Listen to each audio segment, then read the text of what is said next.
Баршаңызға сәлем, құрметті достар. Бүгін құймақ құйып көрсетіп ұсынатын боламын. Ол үшін керек заттардың бәрі міне видеода көрсетіліп тұр, және описание бөлімінде жазылады. Онда осылай алдын ала илеп алдым. Енді бастаймыз. Бір жұмыртқаны жарып, оған жарты шай қасық тұз салып, 2 ас қасық қант салып, жақсылап араластырамыз. Және 1 кружка айран қосып, жақсылап араластырып, оның үстіне 1 кружка ұнды қосамыз. Ұнды аз-аздан бөліп салып отырамыз. Барлығын араластырып болғаннан кейін, ең соңында 1 шай қасық қосытқыш қосамыз.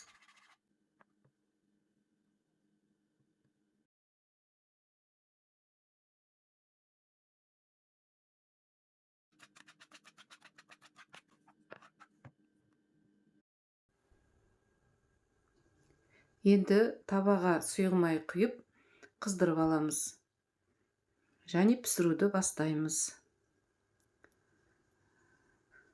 Құймақтың негізі тестасы сұйық болмау керек. Жаңағы көрсетілгендей қою болса, көтеріліп жақсы піседі.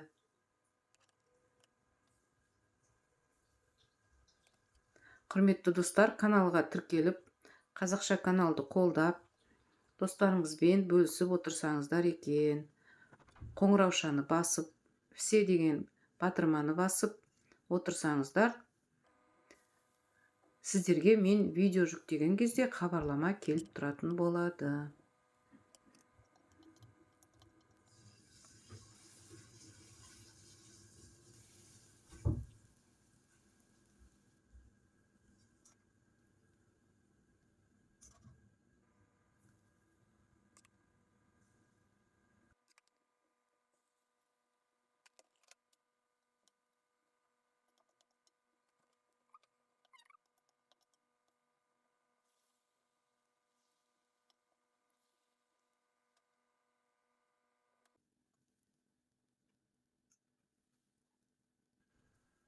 Міне, құймағымыз осындай болып шықты. Сіздерге ұнады деген ойдамын. Ас болсын, сіздермен болған Гүлнар Сапарқызы.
Баршаңызға сәлем, құрметті менің көрермендерім. Бүгін құрамы небәрі 2 заттан тұратын осындай керемет салат жасаймыз. Ол үшін бір тәтті бұрышты және сарымсақтың 3 түйірін блендерден өткізіп аламыз. Міне осындай масса шығады. Енді 700 грамм қызанақты алып, оны осылай долькалап тураймыз. Дольканың қазақшасын есіме түсіре алмай тұрмын. Егер білетін болсаңыздар, комментарийға жазып кетіңіздер.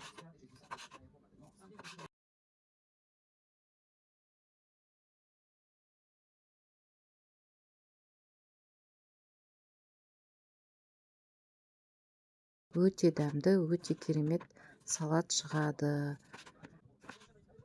Құрметті достар, каналға тіркелуді ұмытпаңыздар. Қазақша каналға қолдау көрсетіп отырыңыздар. Достарыңызбен бөлісіп, ұнаса лайк басыңыздар, комментарий жазыңыздар. Бұл мен үшін өте маңызды. Алдағы уақытта да сіздерге осындай оңай, қолжетімді салаттар, басқа да рецепттер көрсетуге тырысамын. Енді бағанағы массаны қосып, туралған қызанақтың үстіне және 1 шай қасық тұз, 2 шай қасық қант, бұрыш, қара бұрыш. Егер бар болса паприка қосыңыздар, менде оны қосқан жоқпын және үйдегілер ұнатпайды. Сосын укроп қосып, 4 ас қасық сұйғымай қосып, жақсылап араластырып, холодильникке 2 сағатқа қойып қоясыздар. Міне осындай керемет, өте дәмді салат шықты.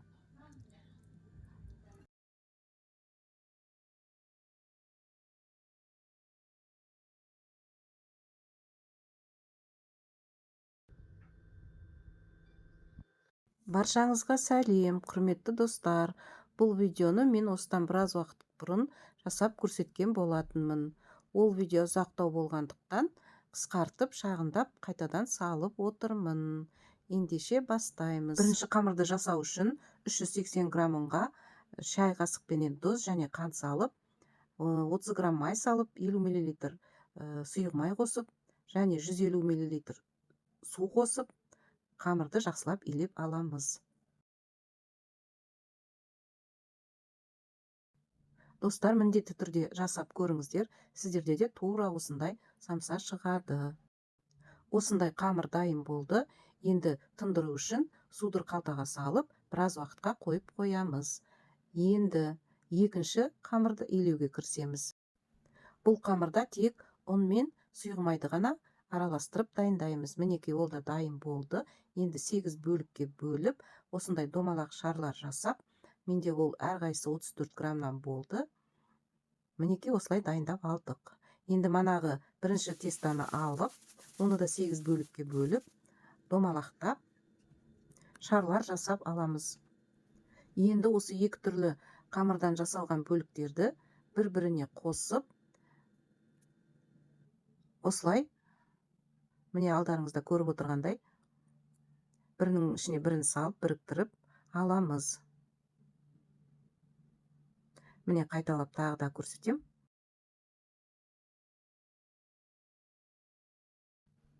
Достар, қазақша каналға қолдау көрсетіп, тіркеліп, достарыңызбен бөлісіп отырсаңыздар екен. Ұнаса лайк басып, комментарий жазып отырыңыздар. Және қоңырау се деген кнопканы бассаңыздар, менің жүктеген видеом сіздерге алғашқы болып көрінетін болады.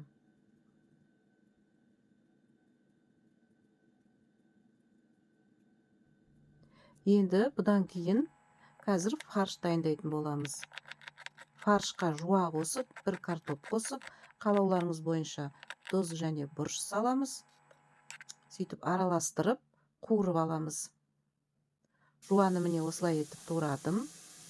Сіздерге лайфхак болсын. Жуаның сабағын кесіп тастамай, осылай турасаңыздар, ұстап тұрып турауға оңай болады. Міне жерде қайталап көрсетемін. Фарш өте майлы болмау керек, өйткені сұйылмайға қуырамыз. Және тестаға да сұйылмай қосылады. Сондықтан фарш майлы болмауы керек. Мен бұл жерде самсаны екі түрлі етіп жасадым. Жартысын қуырып алдым, жартысын духовкаға пісірдім. Оның бәрін қазір алдағы уақытта көретін боласыздар. Қамырды осылай жайып алдым. Міндетті түрде 2 рет жаясыздар. Мінекей, уже екінші рет жайып жатырмын. Сонда самсақ қатпарлы болып шығады. Осылай бүктеп аламыз. 3 бөлікке бөлеміз. Және әрқайсысын домалақтап оқтаумен жайып аламыз.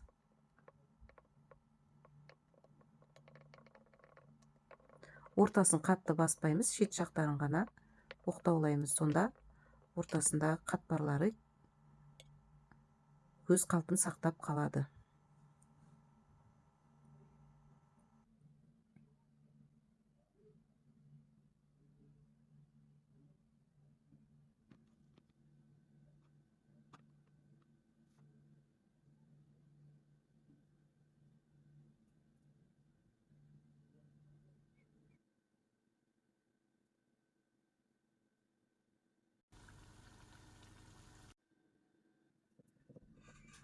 Енді екінші жартысын духовкаға пісіріп аламын. Құрметті менің көрермендерім, достарыңызбен міндетті түрде бөлісіңіздер. Қазақша каналға қолдау көрсетіңіздер. Бұл мен үшін өте маңызды.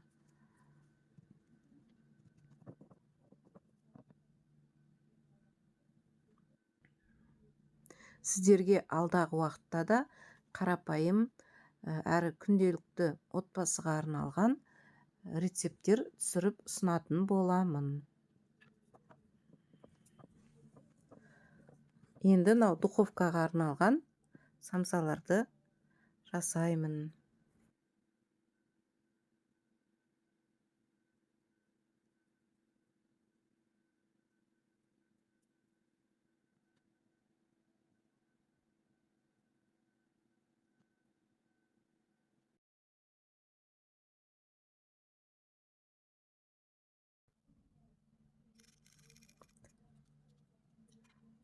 Бетіне жұмыртқаның сарысын жағып,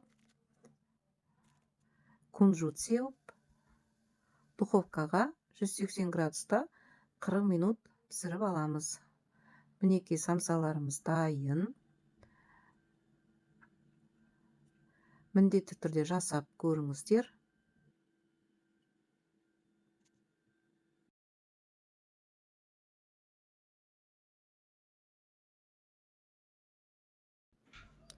Ас болсын. Сіздермен болған Гүлнар Сапарқызы.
Баршаңызға сәлем, құрметті достар.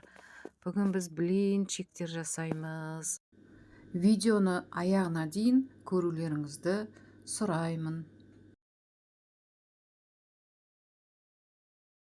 Мінеки, 2 жұмыртқаны алып, жақсылап оны араластырып, одан кейін қант салып, қанттан кейін 1 стакан жылы сүт құйдым. Осы жерде тұрған 3 стакан, соның біреуінде ұн, біреуінде сүт, біреуінде қазір ең соңында су құямыз. Ұнды осылай елеуішке салып алдым. Енді аз-аздап 2-3 бөлікке бөліп салып отырамыз. Оның алдында 1 стакан сүт құйдым.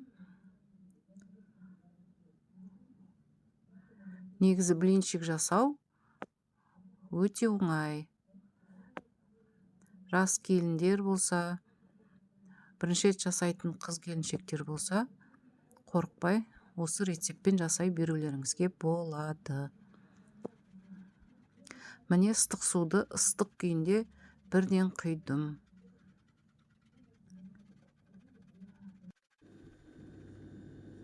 Енді 3 ас қасық ерітілген сары май қостым. Сұйық май да қосуға болады.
Менде осы рецепт бойынша 15 штук шықты.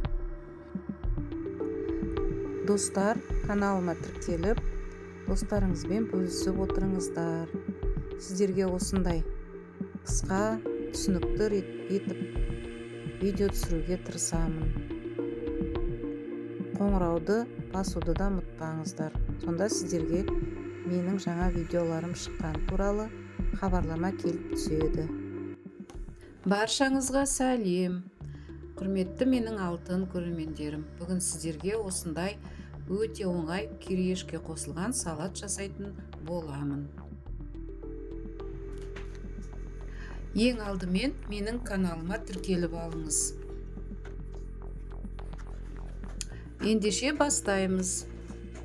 Мен қиярдың қабығын үйдегілердің қалауы бойынша алып тастадым. Ал сіздер қабығын ашмай турауларыңызға болады.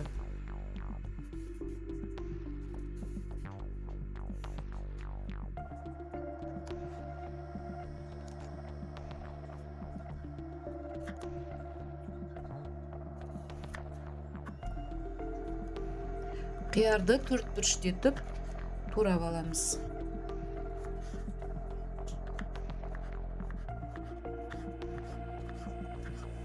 Достар, қазақша каналға қолдау көрсетіп, тіркеліп, ұнаса лайк басып, комментарий жазып, достарыңызбен бөлісіп отырсаңыздар екен.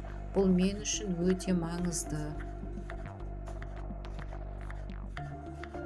Егер қоңыраушаны басып, одан кейін все деген жазуды бассаңыздар, сіздерге менің жаңа видеоның шыққаны туралы хабарлама келіп түсетін болады. Сөйтіп сіздер менің каналымды жоғалтып алмайсыздар. Сондықтан тіркелуді ұмытпаңыздар.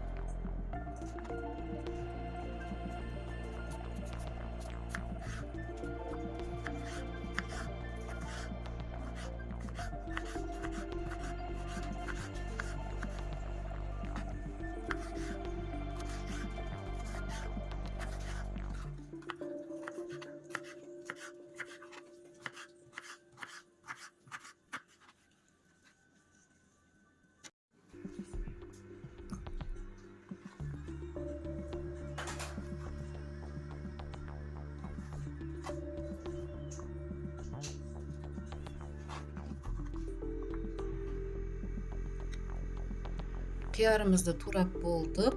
Енді қызанақты тураймыз. Оны видеода көрсетілгендей турап алуға болады.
Достар, мен бұл жерде бірінші тарелкадағы салатқа майонез қостым, ал екінші тарелкадағы салатқа оливковый май қостым.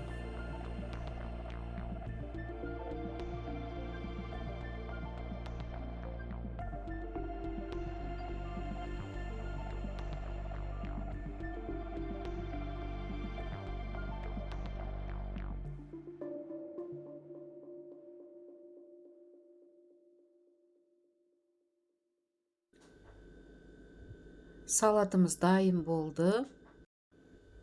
Өте оңай, тез жасалатын салаттардың бірі.